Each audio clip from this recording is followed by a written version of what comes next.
If you still look pregnant months or years after giving birth, then this video is for you, and I really need you to watch it because I'm going to tell you something that no one else has probably ever told you. My name is Aisha. I'm a doctor, personal trainer, and a health coach who supports mums on their postpartum journey to feeling healthier and happier.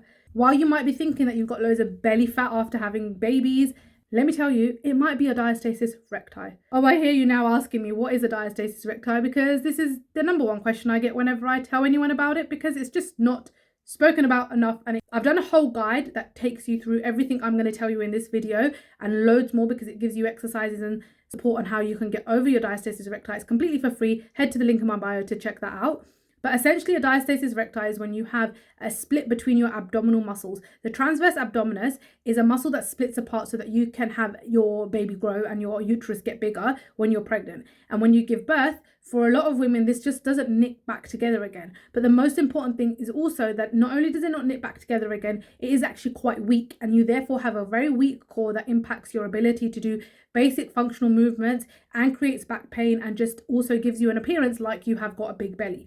Now, you might have belly fat on top of this because a lot of women gain weight when they're pregnant and gain weight after pregnancy. But if you have got a weak core, it's going to give you this bulging appearance that makes you look like you're pregnant. How do you tell the difference, and how do you figure out whether it's one or the other or both?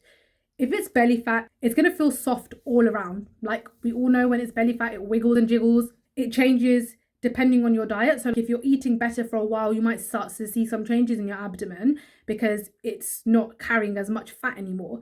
And you won't see this bulge or this dip in the middle of your tummy because there is no actual dip there to be created, because if it's belly fat and just belly fat alone, it's going to be fat all around.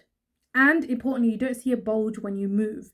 Whereas with the diastasis recti, there is a visible midline bulge. There is a gap between the rectus abdominis, which causes a doming effect when you are lifting things. You could have a combination of both. You could have fat and you could have a diastasis recti, but the way the two look will be different. And if you look down and you see a dip in your tummy, then that is going to be a diastasis recti rather than just belly fat alone. I've done tons of videos on diastasis recti now, so go back to my page and make sure you follow so that you can get all the information on how you can heal your core after giving birth.